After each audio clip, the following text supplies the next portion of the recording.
Alright, so here's my video for the update on the Ariens 7000 that I've been working on and off all summer on. So what we've got is this box here, which you can see kind of builds around that angle iron. So what that does is it takes 12-volt power from the tractor and feeds it into here, and then I've got a bunch of different odds and ends in there for the sensors to be powered and everything, and a little cooling fan as well.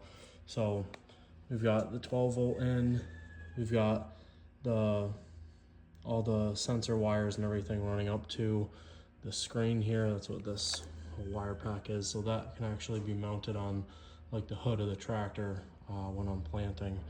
And then the power source for the pump here. So the pump will move the liquid fertilizer out of that tank, up through here and then out through, there's a little seed firmer in the bottom here.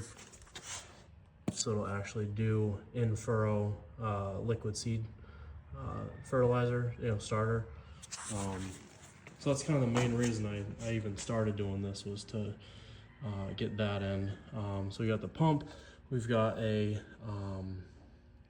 sensor for how much is coming out of the pump, a flow sensor, and then around the back here as well, we have a pressure sensor, just so you can see how much pressure is building up in that line.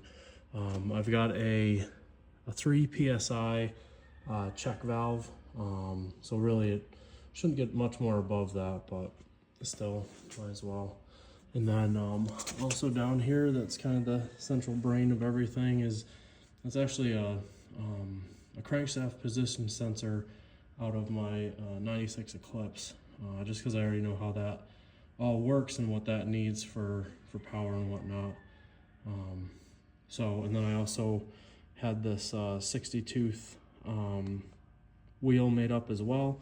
So as the wheel spins, the sensor can count the teeth, and then from that it can tell how fast you're going. With that, it will adjust the pump for how fast that's spinning, to make sure that we're putting down the correct amount of fertilizer and not drowning the seeds. And then this also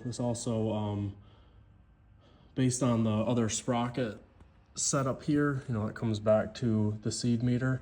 It will predict when a seed is supposed to be, fall past the stock John Deere seed sensor that's down in there.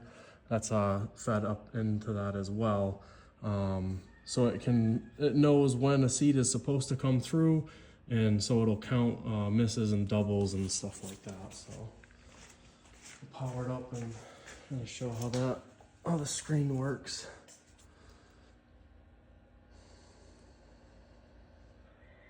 So once this boots up, the first thing it asks is if we're planting sweet corn or popcorn. What that does is it sets up, because I have two different sets of top sprockets here, the bigger one for sweet corn, the smaller one for popcorn. Basically that just adjusts my seed spacing. So it needs to know what you're using so that it can have the right math built in.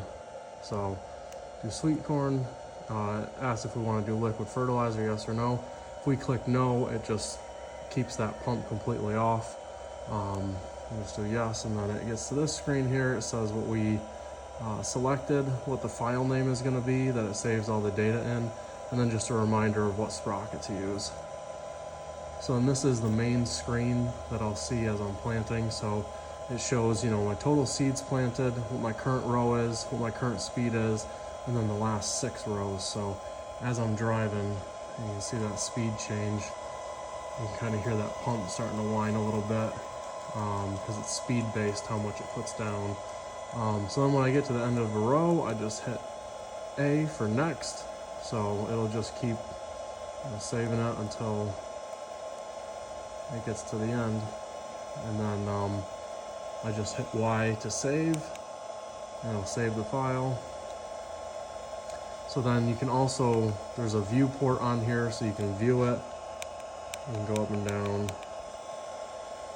And then you can also go a step further and see all the different files that you have in here as well. So we'll go back to the main screen, and then there's a whole host of diagnostic screens as well built in here.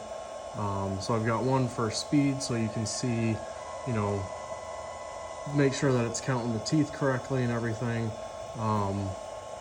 and just that you're getting kind of what you expect. So that was something more that I was doing for development than anything. It's not something you'll need, you know, on a regular basis. So there's also a fertilizer screen that basically does the same thing. It tells you how much pressure it's built up in there, what the duty cycle of the pump is, and then the flow that's coming out of it as well. And then there's also, like, I can prime the pump on here too. So just do like a manual command to the pump to get that going. I'll turn it off. And then I also have like a calibration screen for when I was calibrating the flow sensor. And then the other thing that this does too is to get the files off of it, it actually creates an access point. So it essentially acts like a Wi-Fi router. You just connect to it, connect to Ariens_7000. The password is Ariens_7000.